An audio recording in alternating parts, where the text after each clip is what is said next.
तो हम लोग कल जहां कथा को समापन किए वहां बात चल रही थी विमान की। विमान पे ही छोड़ा था। कदाचित 31 तारीख को यहां विमान आ जाए तो कितने लोग बैठेंगे, ये प्रसंग चल रहा था। तो कल तो सभी लोग कह रहे थे बैठेंगे, और अच्छा है, भगवान सब पर कृपा करें। पर हम तो ये कहते हैं कि जीवन में विमान आए ना आए, पर विमान का सही अर्थ है कि जीवन में जो मान है वो निकल जाए।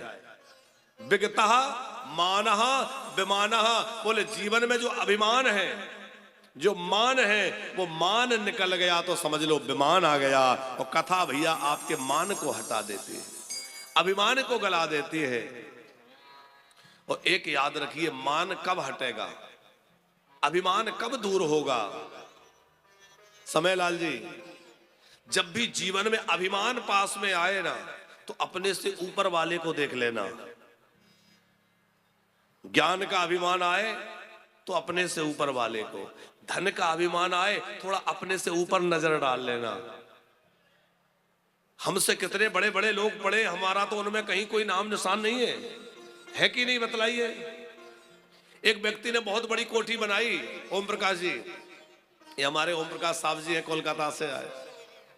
अब आप लोग ये मत कहना हमारा नाम नहीं लेते, हमारी जिस पे नजर पड़ जाए उसी का नाम। हमारी तरफ तो लाइट है, आपकी तरफ लाइट नहीं है, इसलिए सब लोग दिखते नहीं ठीक से है। बड़ी भारी कोठी बनाई, और बड़ी भारी कोठी बना करके एक महात्मा जी के सामने कह रहा था मैंने बड़ी कोठी बनाई है, आप एक बार आइए, आप देखिए मैंने वहां का पत्थर लगाया है, वहां का ये लगाया है। लोग बताते, और संत बड़े सहज थे, उन्होंने अरे भाई ठीक है कभी आएंगे तो देखेंगे। नहीं नहीं, आप देखिए मेरी कोठी बड़ी गजब की है, सब कुछ इंपोर्टेंट लगा हुआ है। अच्छा, तो वो जो ग्लोबल नक्शा होता है वो रखा हुआ था पूरा विश्व का गोल। बोले अच्छा ये बताओ इसमें भारत कहाँ है? उसने खोजा और देखा तो एक जगह नीचे भारत, बोले ये भारत है। अच्छा, इसमें उत्तर प्रदेश कहाँ है? बोले ये है। तो उसमें ढूंढा, छोटा सा उत्तर प्रदेश का। अच्छा अच्छा अच्छा, तुम्हारी कोठी काशी में है? बोले हाँ। तो अच्छा ये बताओ इसमें काशी कहाँ है? छोटा सा कोई बिंदु, मात्र एक बिंदु डॉट के जैसा, धीरे से ढूंढ, बड़ी मुश्किल से ढूंढ ढांड के बोले यहां होना चाहिए। अच्छा ये बताओ इसमें तुम्हारी कोठी कहाँ है? अब वो चक्कर में पड़ गया कि बड़ी मुश्किल से तो उत्तर प्रदेश मिला, बड़ी मुश्किल से तो मैं अनुमान लगा रहा हूं कि लगभग हमारा काशी यहां होगी, और उसमें भी मेरे से कह रहे कोठी कहाँ है, कोठी कहाँ दिखेगी? वो समझ गया कि गुरुजी क्या समझाना चाहते हैं। इतने बड़े विश्व में भैया नक्शे में मेरा कहीं नामो निशानी नहीं है, मैं जबरदस्ती फूला फूला फिर रहा हूं कि मैं इतना बड़ा हूं, मैं इतना बड़ा हूं, मैं इतना बड़ा हूं। अरे काय का बड़ा है? तो जब भी जीवन में अहंकार आए तो अपने से ऊपर नजर डाल लेना, और जब भी जीवन में ये विषाद दुख आ जाए कि हमारे पास कुछ नहीं है, हम तो रो रहे हैं, हमारे पास कुछ भी नहीं है, तो अपने से नीचे वालों को देख लेना। जब ये लगे ना अरे हम तो बड़े अभाव में रह रहे हैं, हमारे पास तो कुछ भी नहीं है, हम तो मरे जा रहे हैं, तो गिलानी मत करना, अपने से नीचे वालों को देख लेना। हम लाखों नहीं करोड़ों से ऊपर बैठे हैं। कितने लोग हैं जिनको एक समय का भोजन नहीं मिलता? कितने लोग हैं जो कपड़ा पहनने के लिए परेशान हैं? हमें भगवान ने अन्न वस्त्र दे रखा है कि नहीं? इसलिए गिलानी भी नहीं और बहुत अभिमान भी नहीं, सहजता में जिए। सहजता में जो जीता है उससे भगवान बड़ा प्रेम करते हैं। सहजता में जो जीता है वो बड़े मौज में रहता है, इसलिए सहजता में रहिए। एक आदमी आचार्य जी 3 पहिया की साइकिल पर बैठ के जा रहा था। एक आदमी रो रहा था कि मेरे पास जूते नहीं है, इतनी भारी गर्मी है, नंगे पैर चलना पड़ रहा है। तो किसी ने कहा भले आदमी तेरे पास जूते नहीं है, पैर तो हैं, पर 3 पहिया की साइकिल पर बैठे हुए व्यक्ति को देख, उसके पास तो पैर भी नहीं है, फिर भी मुस्कुराते हुए जा रहा है, हंसते हुए जा रहा है। हमारे पास पैर तो हैं। इसलिए मौज में रहिए। प्रभु ने जो जीवन दिया है उसको हंस के जिए। हैं? जो जीवन मिला है उसको रो रो के मत काटिए, उसको हंस के काटिए। तो विमान की बात चल रही थी। माता सती का ध्यान विमानों पर गया। भगवान शंकर कथा कह रहे हैं और पूछा, ये विमान कहां जा रहे हैं? भोले बाबा तो सर्वांतर्यामी है। उन्होंने कहा, देवी तुम्हारे पिताजी के घर जा रहे हैं। तुम्हारे पिता के घर में बहुत बड़ा उत्सव हो रहा है, ये सब वहीं जा रहे हैं। और पिताजी के घर में कोई उत्सव हो, ये बात बेटी को पता चले तो क्या उसके मन में लालसा नहीं जगेगी?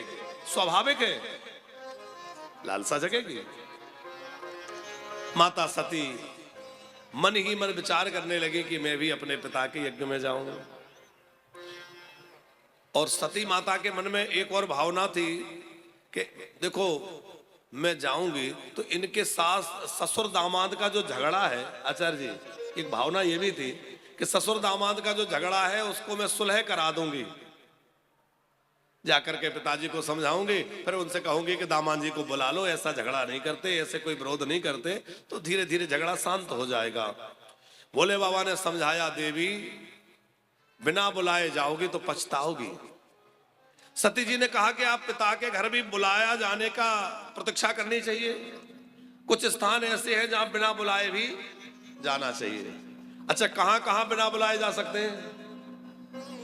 माता पिता के पास, गुरु के पास, राजा के पास, मित्र के पास, इनके पास बिना बुलाए भी जा सकते हैं। इनके पास बुलाने की प्रतीक्षा नहीं करनी चाहिए। हमारे गुरुजी के यहाँ कोई उत्सव हो रहा है, यज्ञ हो रहा है, कोई आयोजन हो रहा है, तो ये बात नहीं देखे कि गुरुजी ने हमें चिट्ठी नहीं भेजी, कि हमें कॉल नहीं किया, कि हमें व्हाट्सएप नहीं किया। कोई बात नहीं, गुरुजी का उत्सव है, हमारा अपना उत्सव है, आप पहुंच जाइए। उसी प्रकार माता पिता के यहाँ कोई आयोजन है तो ये मत सोचिए कि बुलाएं, उसमें क्या बुलाना, हमारे घर का कार्यक्रम। बोले बाबा बोले, बात तो तुम्हारी एकदम ठीक है कि बिना बुलाए माता पिता के यहाँ जाना चाहिए, लेकिन एक समस्या है देवी। क्या? यद्यपि विरोध मान जाहा कोई, यद्यपि विरोध मान जाहा कोई, तदपि विरोध मान जाहा कोई, यद्यपि विरोध मान जाहा कोई, कहाँ गए कल्याण न होई, कहाँ गए कल्याण न होई। जहां कोई विरोध मानता हो वो भले ही कितना खास हो, वहां ना जाएं, क्योंकि वहां हमारा सम्मान सुरक्षित नहीं रहेगा, स्वाभिमान बचा नहीं रह पाएगा। इसलिए देवी मत जाओ। और फिर भोले बाबा ने वो सारा प्रसंग सुनाया, कैसे तुम्हारे पिता हमसे विरोध मानते हैं। सती जी का बार बार आग्रह है कि देखो, इस प्रकार विरोध करना ठीक नहीं है। सारे जगह चर्चा होगी कि देखो ना बेटी आई ना दामाद, मैं जाती हूँ। भोले बाबा ने कहा जाइए। अब देखो, सती जी से यहाँ फिर एक चूक हुई कि फिर पति की बात नहीं मानी। ये 7वां अपराध, 6 कल गिनवाए थे, आज 7वां अपराध फिर हो गया कि फिर पति की बात न मानी और अपने पिता के घर चल दी। महारानी सती के साथ भगवान शंकर ने कुछ गणों को कर दिया। कुछ गणों के लेकर के भगवती सती पहुंची तो हरिद्वार के कनखल में युद्ध हो रहा था, वो यज्ञ हो रहा था। और यज्ञ के बीच में सब देवता आए हुए थे, बड़ा समाज जुड़ा हुआ था, खूब उत्सव का आनंद हो रहा था। सती जी को आते हुए देख करके बहनों ने बड़ा व्यंग किया, अरे तू आ गई, हमने तो सुना था तुझे बुलाया नहीं, तूने बहुत बढ़िया किया, बहन आ गई। अच्छा, कुछ लोग ऐसे होते हैं मिलने का नाटक बहुत करते हैं, लेकिन उनके अंदर प्रेम नहीं होता। वो ऐसी बात कहते हैं कि व्यंग जिससे हमें बाण की तरह चुभे, और बहनें ऐसे ही कह रही हैं, अग्नि मिली बहुत मुस्काता, अग्नि मिली बहुत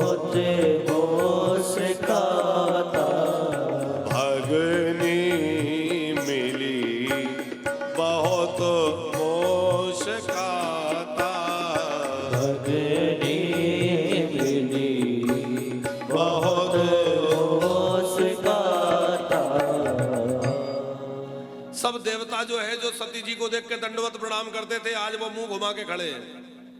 अच्छा, सती जी को कैसे पता चला कि पिता के यहाँ यज्ञ हो रहा है? देवताओं के विमानों से। तो एक संत बहुत बढ़िया बात कह के हंसा रहे थे देसराज जी, कि विमान जो निकले वो कैलाश के ऊपर से ही क्यों निकले, इधर उधर से भी निकल सकते थे। अरे रेलगाड़ी की तो मजबूरी है कि ट्रैक पे ही चलेगी, और कार बस जो सड़क से चलने वाले वाहन है वो थोड़े बहुत दाएं बाएं भी हो जाते हैं। हवाई जहाज के भी भले ही रूट निश्चित होते हैं, मार्ग निश्चित रहते हैं उनके भी, पर थोड़े बहुत तो दाएं बाएं होने की सुविधा होती है कि नहीं? तो ऐसी क्या मजबूरी थी देवताओं की कि सारे विमान कैलाश पर से ही निकले? वो जताना चाहते हैं कि देखो तुम दामाद हो, घर में बैठे हो, तो हम जा रहे हैं तुम्हारे ससुराल में, जाके हम लोग उत्सव मनाएंगे। ये दिखाने की भावना कई बार ऐसा समाज में भी देखा जाता है। किसी के यहाँ निमंत्रण नहीं आया और उसके खास किसी रिश्तेदार का कोई आयोजन है, पड़ोसी जा रहा है, बार बार पूछेगा क्यों आप नहीं चल रहे? पता है कि इनके यहाँ निमंत्रण नहीं आया, पर बार बार खिजाने के चढ़ाने के लिए वो देवताओं ही इसी मानसिकता से वहीं से विमान निकाले। और अब जब सती जी आ गई तो कोई सत्कार नहीं, किसी ने कोई सत्कार नहीं किया, कोई आओ भगत नहीं। पर हां, मायके में यदि किसी का सबसे अधिक महत्व है तो किसका? मां का। सब लोग यज्ञ में लगे हुए थे, पर सती जी की मां बड़ी खिन्न मन से बैठी थी कि ना मेरी बेटी आई ना दामाद आया, उन्हें पता लगेगा तो कितना दुखी होंगे। और जैसे ही सती जी को आते हुए देखा, प्रसन्नता से खिल उठी, दौड़कर हृदय से लगा लिया, बेटी तू आ गई, तूने बहुत अच्छा किया, आ आ तेरा सम्मान है। सादर भाला ही मिली एक माता, सादर भला ही मिली एक माता, सादर भाला ही मिली एक माता, सादर भला ही मिली एक माता, अग्नि मिली बहुत मोशकाता, अग्नि मिली बहुत मुस्काता, दक्षिण का चोची कुशलाता, दक्षिण कछु पूछी कुशलाता, दक्ष ने अपनी बेटी को आते हुए देखा, मुंह घुमा लिया, कोई कुशलता नहीं पूछी। और जब कुशलता नहीं पूछी तो सती जी को बहुत बुरा लगा, लेकिन फिर सोचा कि कोई बात नहीं, आखिर पिता है, नाराज है, शांत हो जाएंगे, कोई बात नहीं है। लेकिन एक बात ध्यान रखिएगा, जिन घरों में बेटियों का सम्मान नहीं होता उन घरों से रिद्धि सिद्धि विदा हो जाती है। इसलिए ध्यान रखना, जब भी घर में बेटी आए, बहन आए, ननद आए, खूब आदर सत्कार करना। जिन घरों में भांजे के, बहनोई के, अपनी बहन के, बेटी के चरण पड़ते रहते हैं, उन घरों में रिद्धि सिद्धि की कृपा बनी रहती है साहब। इसलिए घर में बेटियों का आना जाना बना रहे।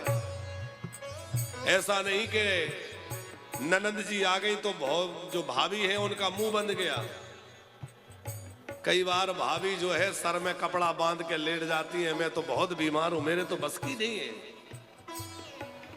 अच्छा, एक बात है, जो तुम्हारी ननद है वो भी किसी की भाभी है कि नहीं है? और तुम भी किसी की ननद हो, है? आज तुम ऐसा व्यवहार करोगे, कल तुम अपने मायके जाओगे, वहां ऐसा व्यवहार होगा तो कैसा लगेगा? जब बेटी अपने मायके आती है तो वो संपत्ति लेने नहीं आती, वो कुछ मांगने नहीं आती, वो उस आंगन में खुशियां लूटने आती है जिस आंगन में वो खेल कर बड़ी हुई है। अपने उन परिवार के लोगों से मिलने आती है, वो प्रेम लुटाने आती है, वो स्नेह वर्षण करती है। उससे हमारे सौभाग्य की वृद्धि होती है। इसलिए भैया कभी भी जब बेटी घर में आए, बहन घर में आए, भांजे घर में आए, तो दुखी मत होना, प्रसन्न होकर उनका स्वागत करना, उनका सत्कार करना। दक्षिण का जो पोची कोसलाता, दक्षिण कछो पूछी कुशलाता, सदा ही विनोद जरऊ सावगाता, सतही बिलोक जरे सब गाता, सतही विनोद जरऊ सावगाता, सतही बिलोक जरे सब गाता, सतही विलोक जरऊ सावगाता, सतही बिलोक जरे सब गाता, दक्षिण कछो, दक्षिण कछो, दक्षिण कछो पहुंची कुशलाता। अब सती जी को सबका व्यवहार बड़ा अटपटा लगा, पर यज्ञ में गई कि चलो यज्ञ देखें। यज्ञ में छोटे से छोटे देवताओं का भाग भी रखा हुआ है, लेकिन देवादिदेव भगवान महादेव का कोई स्थान नहीं है। ये देखकर माता सती हृदय दहकने लगा कि देखो, मैं अपना अपमान तो सह लूं, मगर मेरे पतिदेव का अपमान। और एक सती नारी अपना अपमान तो अपने मायके में सहन कर सकती है, पर अपने पति का अपमान सहन नहीं होता। सती जी से सहन नहीं हुआ। अब सती जी को थोड़ा रोष आ गया और क्रोध में भर करके अपने पिता को खूब फटकार लगाई है। अरे दुष्ट, शिवद्रोही बनकर के कल्याण चाहता है? जो शिव का द्रोही है उसका कल्याण स्वप्न में भी संभव नहीं है। और ध्यान रखिएगा, जो श्री राम के उपासक हैं, श्री कृष्ण के उपासक हैं, वो स्वप्न में भी भगवान शंकर से विरोध ना रखें, क्योंकि स्वप्न में भी शिव विरोध करने वाला कभी राम का प्रेमी हो ही नहीं सकता, श्री कृष्ण का प्रेमी कभी बन ही नहीं सकता। इसलिए आप भगवान कृष्ण की भक्ति करते हैं, बहुत अच्छी बात है, लेकिन भगवान महादेव का आशीर्वाद लेते रहिए तो जल्दी आपकी भक्ति आगे बढ़ेगी। आप राम भक्त हैं, खूब राम भक्ति करिए, पर भगवान महादेव की खूब पूजा करिए। भगवान महादेव औगणदानी आपको भक्ति का वरदान दे देंगे।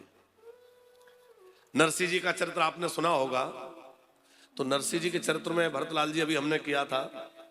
कथा है कि नरसिंह जी ने जब अपना घर छोड़ दिया, जंगल में शिव मंदिर में पड़े थे, भगवान शंकर ने दर्शन दिया और कहा वरदान मांगो। तो नरसिंह जी ने कहा कि मैं और क्या मांगू, जो आपको सबसे प्रिय हो वो दे दो। तो भोले बाबा ने कहा मुझे तो सबसे प्रिय मेरे भगवान की भक्ति है। और नरसिंह जी को उन्होंने ऐसी भक्ति का वरदान दिया कि नरसिंह जी का श्वेस तीनों लोकों में छा गया। महान भक्त नरसिंह हो गए। भगवान शंकर तो भगवत भक्ति प्रदान करने वाले हैं। ऐसा कहा जाता है कि जो शिव भक्त है, जब वो खूब शिव भक्ति करता रहता है तो खूब शिव आराधना करते करते करते उसको समय हो जाता है, तो शंकर जी अपने आप उसका हाथ पकड़ के और ठाकुर जी के हाथ में पकड़ा देते हैं कि अब चलो हम जहां जाना चाहते हैं, अब तो अपने अपने अंजल की ओर बढ़ो। ऐसे अनेक भक्त हैं जो हमसे आकर के अपना अनुभव कहे कि महाराज जी हम पहले शिव जी की पूजा करते थे, भगवान शंकर में हमारा बहुत मन लगता था, और शिव जी की पूजा करते करते करते करते ना जाने क्या हुआ कि अब हम जो है राम जी की भक्ति में लग गए। हम कहते कुछ नहीं हुआ, भगवान शंकर ने मोड़ दिया। भगवान शंकर ने कहा अब तुम्हारी सिद्धि हो गई भक्ति की कि तुम्हें भगवान की भक्ति मिल जाए, और तुम्हें भगवान की भक्ति से जोड़ दिया। भगवान शंकर भक्ति देने वाले हैं। वृंदावन में इस समय जिनका बड़ा ही नाम है, और वृंदावन में नहीं सारे विश्व में जिनके लोग अनुयायी हैं और बड़ा अद्भुत भक्ति का जो प्रचार कर रहे हैं, ऐसे श्री राधा केली कुंज वाले परम श्रद्धेय पूज्यपाद श्री प्रेमानंद जी महाराज काशी जी से हैं। और आप काशी में रह के पहले शिव भक्ति करते थे, पता है आप लोगों को? काशी में रहे, शिव भक्ति करी, और शिव जी ने, काशी विश्वनाथ जी ने कृपा करके कहा कि अब जिन प्रिया प्रियतम का मैं स्मरण करता रहता हूं, उन प्रिया प्रियतम के शरण में चले जाओ। वृंदावन भेज दिया और राधा रानी के लाड़ले बन गए। और राधा जी के लाड़ले बने तो आज सारा विश्व उनका दीवाना बन गया है? हमारे परम श्रद्धेय पूज्यपाद मलुक पीठ वाले महाराज जी कितनी शिव आराधना करते हैं, उन जैसा वैष्णव कौन होगा, लेकिन बहुत शिव आराधना करते हैं। तो जो भगवान विष्णु का, भगवान राम का, भगवान कृष्ण का भक्त है, उसको शिव भक्ति अवश्य करनी चाहिए। शिव द्रोही मम दास कहा वासो नर मोह सपने ही नहीं बाबा, वो स्वप्न में भी मुझे प्रिय नहीं जो शिव का विरोधी हो, भगवान कहते हैं। राम भगत कर लक्षण ए हो, राम भक्ति का लक्षण ही ये है कि मन वचन कर्म से भगवान शंकर के चरणों में प्रेम हो। बिनु चल बेस्वनाथ पधने हो, बिनु चल बेस्वनाथ पधने हो, राम भगत कर लक्षण ए हो, राम भगत कर लक्षण ए हो। बिनु चाल बेस्वनाथ पधने हो, बिनु चल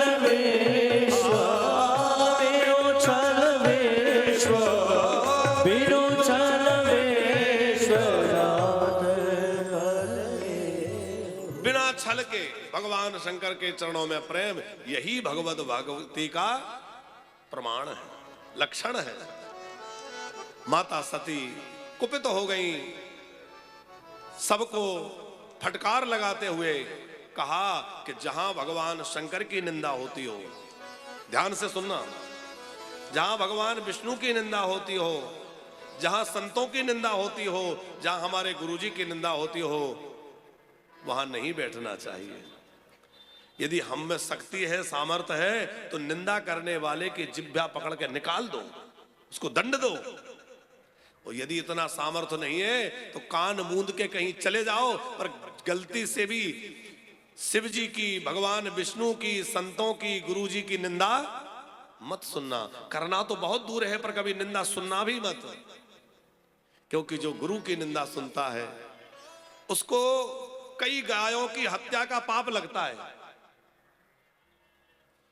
जो श्री हरि की निंदा सुनता है, हर भगवान शंकर की निंदा सुनता है, उसको ब्रह्म हत्या जैसा पाप लगता है। इसलिए निंदा से बचे। किसी भी संत की निंदा आपके सामने कोई करे तो कानों पे हाथ रख के कहिए, भैया कृपा करो, कम से कम ऐसा मत करो। कौन कैसा है, क्या कर रहा है, पर हमारे सामने ये सब मत कहो। संतों की निंदा मत करना और मत सुनना, और संतों की तो नहीं करना। हम तो कहते हैं कल्याण चाहते हो और भगवत भक्ति के मार्ग में आगे बढ़ना चाहते हो तो जीवन में किसी की निंदा ना करें, ऐसा नियम लो। धीरे धीरे निंदा से बचो। पता है निंदा करने वाला कैसा है? जैसे किसी के, ये शास्त्र का उदाहरण है, हम अपने मन से नहीं कह रहे हैं। किसी के यहां कोई मल लग गया है, उसको कोई जीभ से चाट के छुटाए, उसके तरह निंदा है कि उसमें दोष है। उन दोषों के मल को तुम निंदा करके अपनी जिह्वा से दूर कर रहे हो। इसलिए भैया किसी की बुराई, किसी की निंदा में क्यों पड़ना। सब कर निंदा जे जड़ करही, ते चमगादर होय अवतरही। उसको चमगादर बनना पड़ता है। संत शंभु श्रीपति अपवादा, सुनई तहां जहां असी मर्यादा। काट है तासु जीव जो बसाई, और श्रवण मूद नता चलो पर आई।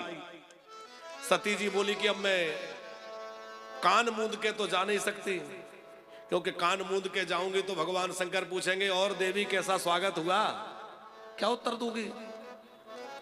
और सबसे ज्यादा पीड़ा जब होगी जब वो मुझे दक्ष पुत्री कह के पुकारेंगे, और दक्ष कुमारी दाक्षायणी कैसी हो। मैं शिव विरोधी के साथ अपना कोई संबंध नहीं रखना चाहती। तो दूसरी बात, मैं तुम्हारी जिह्वा निकाल नहीं सकती, क्योंकि चाहे जो है लेकिन पिता हो, जिभ भी नहीं निकाल सकती। इसलिए अब तो इसी में भलाई है कि मैं अपना ये देह त्याग कर दूं, क्योंकि ये देह तुम्हारे शुक्र से प्रकट हुआ है, अब मैं इसको नहीं रखना चाहती। और भगवती सती ने उसी समय आसन लगा लिया बैठ गई, भगवान शंकर के चरणों का स्मरण करने लगी। पति चरणों का ध्यान करते हुए भगवती सती ने अपने योग अग्नि को प्रकट किया और योग की अग्नि धू धू करके प्रकट हो गई। भगवती सती का देह जलने लग गया।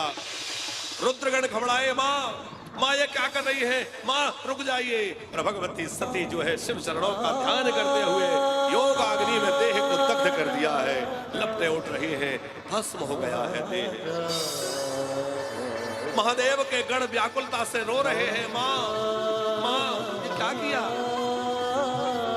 उसी समय देव ऋषि नारद भागते हुए कैलाश गए हैं। बाबा अनर्थ हो गया। पीछे से कैलाश पर दौड़ते हुए शिवगण आए हैं। बाबा हम कुछ न कर सके, हमारी माँ हमारे आंखों के सामने देह त्याग कर दी। इतना सुनते ही भगवान शंकर अपने आसन से उठकर खड़े हो गए। महादेव के नेत्र लाल हो गए, भ्रुकुटी तन गई। भगवान शंकर ने अपनी जटा उखाड़ी, वीरभद्र को प्रकट किया और कहा कि अब दक्ष की कुशल नहीं है। आज तक दक्ष बचा हुआ था तो सती के नाते, पर अब उसका कुशल रहना संभव नहीं है। वीरभद्र को प्रकट किया। बड़ी भारी विशाल सेना लेकर के वीरभद्र गए। धूल उड़ रही है, आंधी चल रही है, गर्जना हो रही है। सब समझ गए कि अब बहुत बड़ा अनिष्ट होने वाला है। और जैसे ही जाकर के वीरभद्र ने देखा, सारे यज्ञ को तहस नहस कर दिया। जिसने शिव निंदा में भाग लिया था उनको यथोचित दंड दिया और दक्ष महाराज के मस्तक को अलग करके और यज्ञ कुंड में भस्म कर दिया। बोले सत्यदेव शंकर भगवान की जय, वीरभद्र महाराज की जय हो। यज्ञ विध्वंस हो गया। वीरभद्र ने दक्ष को दंड दिया। अब तो सब रोने लगे। देवता भैया अंग भंग हो गए। अच्छा एक बात बतलाइए, सती जी अग्नि में क्यों चली गई? इसका एक बहुत अच्छा भाव भाई साहब एक संत दे रहे थे। बोले सती जी को लगा कि मुझसे अपराध हो गया तो भोले बाबा से क्षमा मांगी कि मैंने राम जी पर संदेह किया, मुझे क्षमा कर दीजिए। भोले बाबा बोले देखो मैंने त्याग इसलिए किया है कि अपराध मेरा नहीं, मेरे प्रभु राम जी का है। क्षमा मांगना है तो राम जी से मांगो। तो वो राम जी के पास गई। राम जी से कहा मुझे क्षमा कर दीजिए। राम जी बोले अपराध मेरा नहीं हुआ, अपराध तो जानकी का हुआ है, क्योंकि तुमने रूप किसका बनाया था। अरे तुम किसी का रूप बना के आओगे तो उसी का अपराध माना जाएगा। किसी का नाम लेके किसी से कोई वस्तु ले आओ तो उसका अपराध है। हमारा नाम क्यों लिया? तो तुमने जानकी का अपराध किया है। तो बोले जानकी कहाँ मिलेंगी? बोले वो तो अग्नि में प्रवेश कर गई। तो सती जी को लगा कब अग्नि से प्रकट होंगी, मैं भी अग्नि में समा जाऊं और जाके वहीं से क्षमा मांग लूं ताकि शिव की प्रिया बन जाऊं। तो अग्नि में इसलिए चली गई ताकि जानकी जी से क्षमा मांग पाए। सारे देवता रोते हुए भगवान शंकर के पास कैलाश पहुंचे। महादेव महादेव महादेव क्या हुआ? बोले यज्ञ को पूर्ण कराइए, अब आप रुष्ट मत होइए, क्रुद्ध मत होइए, शांत हो जाइए। सब महादेव से प्रार्थना करने लगे। प्रेम से आप भी प्रार्थना करिए।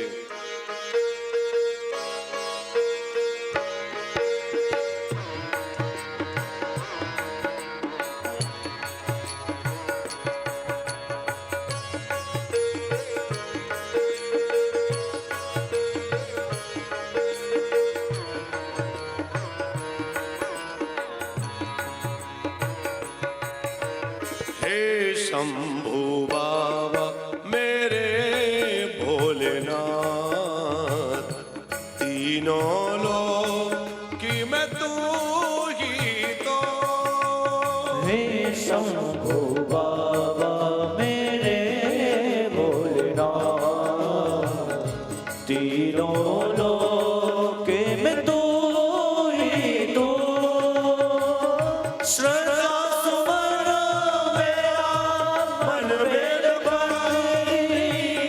जीवन भी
अंतर्यामी है तू, मेरे जीवन की अनमिट कहानी है तू। तेरी शक्ति अपार, तेरा पावन है द्वार। तेरी पूजा ही मेरा जीवन आधार। धूल तेरे चरणों की लेकर जीवन को साकार किया। हे शंभु बाबा मेरे भोलेनाथ, तीनों लोक में तू ही तो। श्रद्धा सुमन मेरा मन बेल पत्री, जीवन भी अर्पण कर दो। हे शंभु बाबा मेरे भोलेनाथ, तीनों लोक में तू ही तू।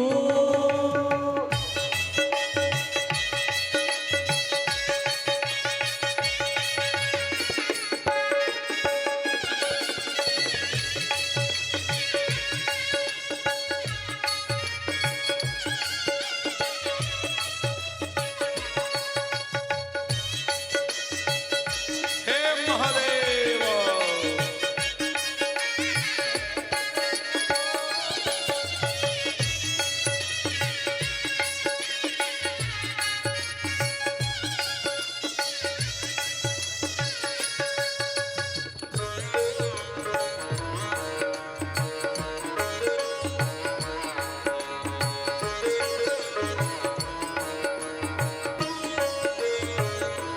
मन में है कामना, कुछ और पूछना।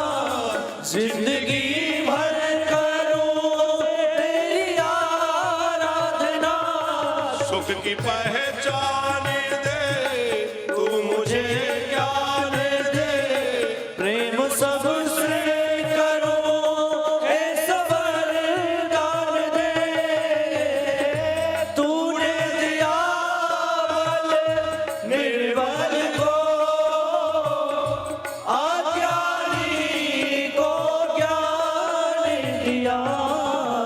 हे शंभु बाबा मेरे भोलेनाथ, तीनों लोक में तू ही तू। श्रद्धा सुमन मेरा मन बेल पत्री, जीवन भी अर्पण कर दो। हे शंभु बाबा मेरे भोलेनाथ, तीनों लोक में तू ही तो। हे शंभु बाबा मेरे भोलेनाथ, तीनों लोक में तू ही तू। हे शंभु बाबा मेरे भोलेनाथ, हे शंभु बाबा मेरे हे शंभु बाबा, हे शंभु बाबा, हे शंभु बाबा।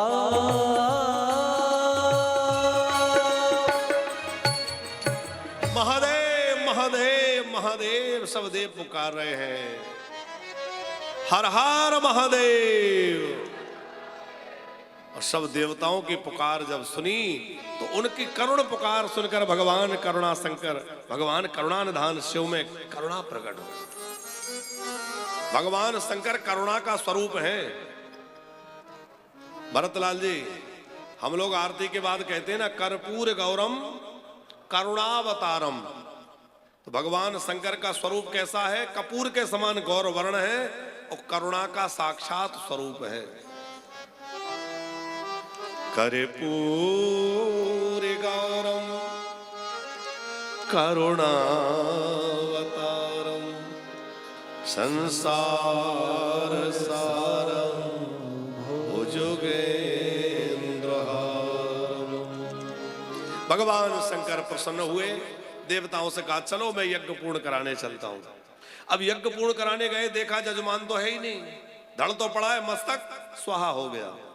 तो मस्तक भगवान शंकर ने कहा इनको बकरे का मुख लगा दो। बकरे का मुख लगा के जीवित किया। अब वो मैं करके बोलने लगा, क्योंकि बकरा की आवाज ही बोलेगा। और ध्यान रखना, जो ज्यादा मैं करता है, दक्ष बहुत करता था मैं ऐसा मैं वैसा मैं, अब बन गया बकरा, अब कर मैं। बात समझ में आ रही है? ज्यादा जो मैं करता है ना, वो एक दिन बकरा ही बन जाता है। इसलिए भैया मैं मत करो। और एक संत तो बढ़िया कह रहे थे, बोले बकरा मैं करता है तो एक दिन सर कटवाता है। कटता है कि नहीं? और मैं ना, एक पक्षी होता है मैं ना। अच्छा, पार्वती जी ने अपनी मां किसको बनाया अगले जन्म में? पार्वती जी ने किसको मां बनाया? मैं ना।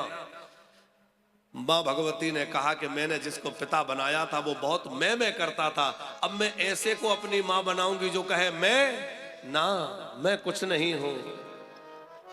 मैना ने मैना कहा तो मोल भयो 10-20, और बकरी ने मैं कियो तो बांध कटायो शीस। इसलिए भैया मैं करना छोड़ दो। मैं नहीं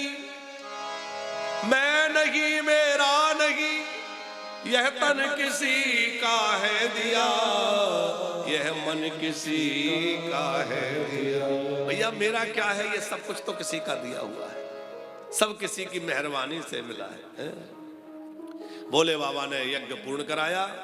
आज भी दक्ष की आवाज में लोग शिव मंदिर में जाके अलग आवाज करते हैं तो भोले बाबा खूब प्रसन्न होते हैं। दक्ष यज्ञ पूर्ण हुआ और उसके बाद में वही भगवती जगदम्बा हिमालय राज की पुत्री के रूप में, पार्वती के रूप में जन्म ली। कितने ही कारण है वो गिरि ग्रह जाए, कारण गिरि ग्रह जाए। जन्मे पार्वती तन पाए, जन्मी पार्वती तनु पाई। नारद समाचार सब पाए, नारद समाचार सब पाए। कौतुक ही ग्रह गेह सिधाए, कौतुक ही गेह सिधाए। शैल राजो बड़ आदर कीना, शैल राजे आदर कीना। पद पखारो बड़ आसन दीना, पद पखारे आसन दीना। सती ने देह त्यागते हुए यही वरदान मांगा कि जन्मों जन्मों शिव जी का मुझे आश्रय मिले। तेही कारण हिमगिरी ग्रह जाई, इसी कारण से हिमालय की पुत्री बनी। और पार्वती श्रद्धा है, और श्रद्धा जब जन्म लेती है तो संत पधारते हैं। जब हमारे अंदर श्रद्धा प्रकट होती है तो किसका आगमन होता है? संतों का। पार्वती श्रद्धा रूप में प्रकट हुई तो देवर्षि नारद पधारे। नारद समाचार सब पाए, कौतुक ही ग्रह गेह सिधाए, गिरि गेह सिधाए। हिमालय राज ने बड़ा सत्कार किया और नारद जी ने पार्वती जी का नामकरण किया। अच्छा, आप लोगों में से कितने लोग जानते हैं कि पार्वती जी का असली नाम क्या है?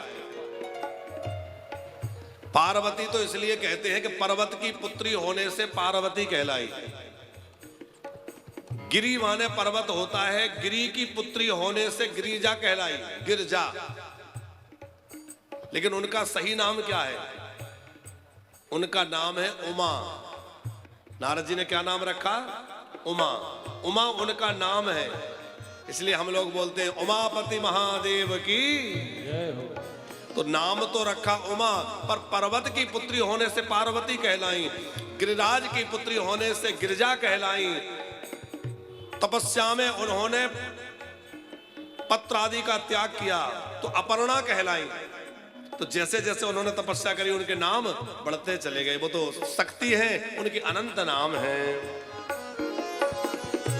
नाम उमा अंबिका भवानी, नाम उमा अंबिका भवानी। शैल सोलाक्षण श्रोता तुम्हारी, शैल सुलाक्षण सुधा तुम्हारी। सुनहो जे आव आव गुण दोई चारी, सुनो जय गुण दोई चारे। हे गिरिराज, नारद जी कह रहे हैं तुम्हारी कन्या 100 प्रकार के सुलक्षणों से युक्त है, पर इसमें 2-4 जो इसके हाथ की रेखाएं टेढ़ी हैं, गड़बड़ है, उनका फल सुन लो। हिमालय राज घबरा गए, मेरी बेटी के हाथ में ऐसी क्या रेखा है? आप जल्दी कहिए महाराज क्या बात है? बोले कोई खास बात नहीं है, बात यह है कि इसका जो पति होगा वो बड़ा विचित्र होगा। कैसा पति होगा? आगोने अमान मातु पितु हीरा, अगुणे अमान बात पे तुहीरा। उदासीन सब संशय छीना, उदासीन सब संशय छीना। कैसे पति मिलेंगे? बोले अगुण। अगुण का मतलब वो नहीं है कि जिसमें कोई गुण ना हो, अगुण का मतलब है जो तीनों गुणों से परे निर्गुण है। भगवान महादेव तीनों गुणों से ऊपर है कि नहीं? अमान माने मान रहित। संसार के लोगों को मान अपमान की चिंता रहती है, पर भगवान महादेव मान अपमान से ऊपर उठे हुए हैं। उनको क्या मान? अगुण अमान मातु पितु हीना, जिसके ना माँ होगी ना पिता होगा, क्योंकि खुद ही जगत के माता पिता है, तो उनका माता पिता कोई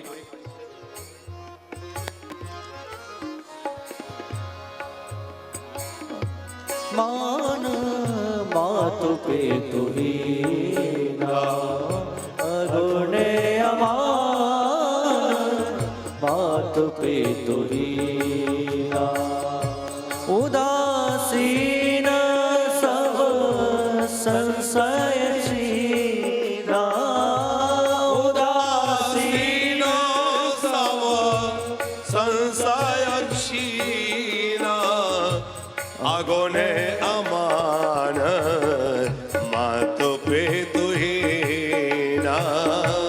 अगुणे अमान मातु पे तुहीना। अगुणे अमान मातु पितु हीना। अच्छा, कितनी बातें कही हैं?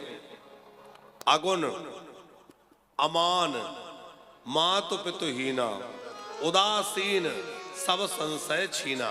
5 हो गई। और फिर एक दोहे में, जोगी जटिल अकाम मनो नगन अमंगल भेष।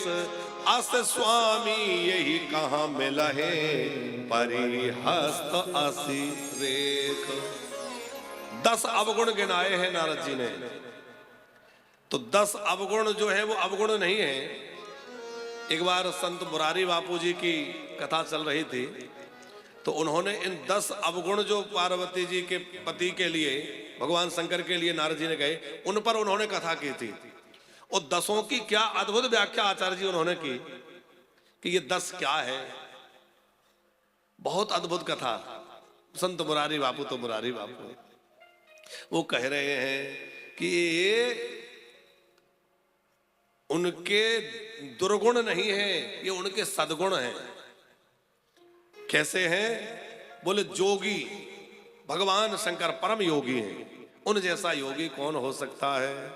जटिल माने जिसको सहजता से जाना ना जा सके, अकाम मतलब जिसके अंदर कोई कामना नहीं है, जो काम के शत्रु हैं, और नगन जो दिगंबर रूप में रहते हैं, दिशाएं ही जिसका अंबर है, दिगंबर। और अमंगल भेष होते हुए भी जो मंगल की राशि है, भेष तो अमंगल बना रखा है। अच्छा, भोले बाबा ऐसे दयालु देवता हैं। एक बार भूत प्रेत रो रहे थे, भोले बाबा को आवाज आई कोई रो रहा है, पास में गए, कौन है? तो देखा भूत प्रेत रो रहे हैं। क्यों रो रहे हो? बोले हम लोग कहां जाएं, कोई हमें पसंद नहीं करता। जिसके घर में जाए वही छू मंत्र करके, कोई मंत्र वंत्र तंत्र करके और हमें बोतल में भर देता है, कहां चले जाएं। भोले बाबा को करुणा आ गई, उन्होंने कहा रो मत, जिसके लिए सारी दुनिया के दरवाजे बंद होते हैं उसके लिए मेरे दरबार सदा खुले रहते हैं। तो मेरे पास आ जाओ, मेरे गण बन जाओ। अच्छा, भोले बाबा के मंदिरों में तो ज्यादातर पट ही नहीं होते, तो बंद क्या होंगे, हैं? खुले में चौड़े में बैठते हैं। हमारे आचार्य जी के बटुकेश्वर महादेव बैठे रहते, जब मर्जी जल चढ़ाओ। प्राय आप देखिए प्राचीन स्थलों भगवान शंकर खुले में बैठे, आओ जल चढ़ाओ, जब मर्जी चले आओ।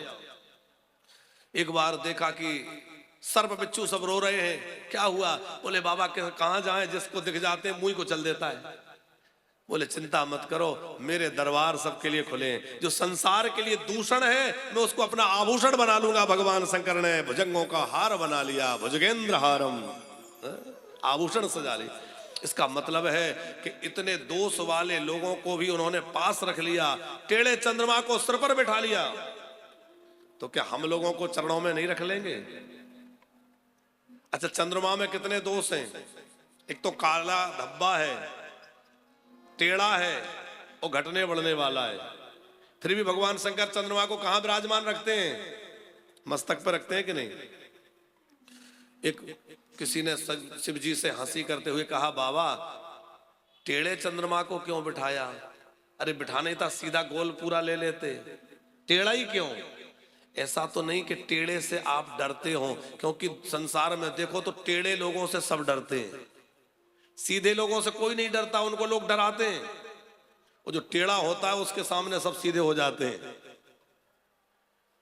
सही है कि नहीं है?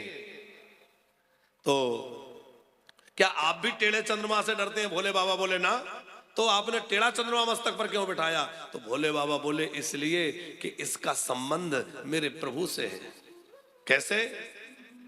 बोले जब मेरे राम जी का नाम लिया जाता है तो राम चंद्र, कृष्ण चंद्र, तो ये मेरे प्रभु के नाम से जुड़ा है। और भोले बाबा कहते हैं जो मेरे प्रभु के नाम से जुड़ जाता है वो चाहे जैसा हो मैं उसको सिरोधार्य कर लेता हूं, मैं उसको अपना लेता हूं। ये बात दिखाने के लिए मैंने चंद्रमा को सिर पे बिठाया है। जो राम नाम से जुड़ा है वो भगवान शिव को बहुत प्रिय है। जो कृष्ण नाम से, राधा नाम से जुड़ा है वो शिव जी के लिए प्राणों के समान प्रिय है। बाबा तुलसी कहते हैं कि तुलसिया के मुख से धो के निकसत राम, और ताके पग की पान ही और मेरे तन को चाम। समझ में आया? गोस्वामी जी कह रहे हैं कि जिसके मुंह से धोखे से भी राम नाम निकल जाता है उसके पैरों की जूती मैं अपने चमड़े से बनाकर पहना दूं। मैं उस राम नाम लेने वाले का इतना आदर करता हूं कि मैं अपने चमड़े की जूती, अपने शरीर की चाम निकालकर उसको जूती बना के पहना दूं। अच्छा, लोग कहें कुछ भी लेकिन राम नाम तो सब कहते हैं, क्योंकि आराम में भी राम है, विश्राम में भी राम है और हराम में भी। तो जो लोग कहते हैं हम राम को नहीं मानते और हराम है राम का नाम लेना हमारे लिए, हराम है, लेकिन हराम कहने में वो भी राम राम कह पड़ते हैं साहब, क्योंकि बिना राम के सृष्टि नहीं है, बिना राम के कोई कल्पना ही नहीं है, बिना राम के हर आदमी आराम चाहता है, हर आदमी विश्राम चाहता है, और आराम और विश्राम में जो राम है वही तो हमारे राम है? तो भगवान शंकर टेढ़े मेढ़े आभूषणों को, इन्हें अमंगल वेश को धारण करने वाले हैं, नगन अमंगल वेश। अस स्वामी यही का मिले परे हस्त अस रेख। नारद जी कहते हैं ऐसा पति मिलेगा। हिमालय राज तो रोने लगे, मैना महारानी तो मूर्छित हो गई, मेरी बेटी इतनी सुकुमारी, इसको ऐसा वर मिलेगा। उस समय नारद जी ने समझा कर कहा, जे जे बर के दोष बखाने, जे जे बर के दोष बखाने, देशावसेव पही मैं अनुमान, देशावसेव पही मैं अनुमान, समरथ कहो नहीं दोष गोसाई, समरथ कहो नहीं दोष गोसाई, रवि पावक सोरसरी की नाई, रवि पावक सुरसरी की नाई,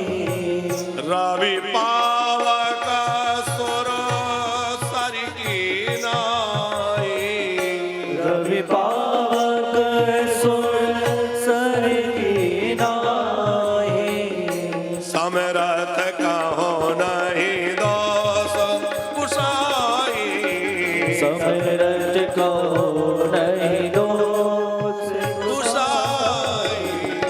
समरथ कहो नहीं दोष। जो दोषों की चर्चा मैंने की है, नारद जी कहते हैं वो सब शंकर जी में है। यदि शिव जी से विवाह हो जाए तो कल्याण ही कल्याण है। और यहाँ एक चौपाई लिखी है भरतलाल जी, समरथ कहूं नहीं दोष गोसाई। इस पे लोग बड़ी टिप्पणी करते हैं, बोले अच्छा छोटा व्यक्ति करे तो अपराध और बड़ा करे तो कोई बात नहीं, पर यहाँ दूसरे अर्थ में लिखा है। हम आपको एक उदाहरण से समझाएं तो बात समझ आ जाएगी। जैसे गंगा जी बह रही हैं, आप सवेरे स्नान करने जाते हैं। अच्छा कितने लोग गंगा जी में स्नान कर रहे हैं आजकल? सब कर रहे हैं ना? कितने बढ़िया भगत हैं, प्रतिदिन गंगा स्नान हो रहा है। अच्छा आप गंगा जी में से एक लोटा जल भर के लाएं तो गंगा जल ही है कि नहीं, कुछ और तो नहीं है। और आपने वो गंगा जल कहीं रख दिया, थोड़ा कुछ पुष्प लेने लगे, तब तक कुत्ता आके उससे मुंह लगा जाए, तो क्या आप भगवान शंकर को वो जल चढ़ाएंगे? चढ़ा सकते हैं? नहीं चढ़ा सकते ना, क्योंकि कुत्ते ने मुंह लगा दिया। लेकिन क्या गंगा जी में कुत्ता मुंह नहीं लगा रहा? गंगा जी में भी तो कुत्ता मुंह डाल जाता है, कुत्ता घुस जाता है। तो क्या गंगा जी अपवित्र हो जाती हैं? नहीं होती। गंगा जी समर्थ हैं, तो उनमें यदि कुत्ता मुंह लगा जाए, घुस जाए, तो वो अपवित्रता का दोष नहीं होगा। लेकिन आप उन्हीं गंगा जी से थोड़ा सा जल ले आए और वो रखा है, उसको कुत्ता छू जाए तो वो चढ़ाने योग्य नहीं रह जाएगा। ठीक उसी प्रकार हम सब उसी परम ब्रह्म के अंश हैं। जैसे गंगा जी का ही जल वो है, ऐसे ही हम भी उस परम ब्रह्म के अंश हैं। लेकिन हमारे अंदर जो चीजें हैं उसमें दोष माना जाता है। और जो समर्थ है, समर्थ कहूं नहीं दोष गोसाई, भगवान शंकर आदि जो महादेव हैं भगवान, उनमें दोष नहीं है, क्योंकि वो समर्थ है। तो अब बात समझ में आई कि समर्थ को दोष कैसे नहीं है। गंगा जी है, उनमें कुत्ता घुस जाए क्या दोष है? अग्नि में कुछ भी जल जाए कोई दोष नहीं है। इसीलिए नारद जी ने ये बात कही।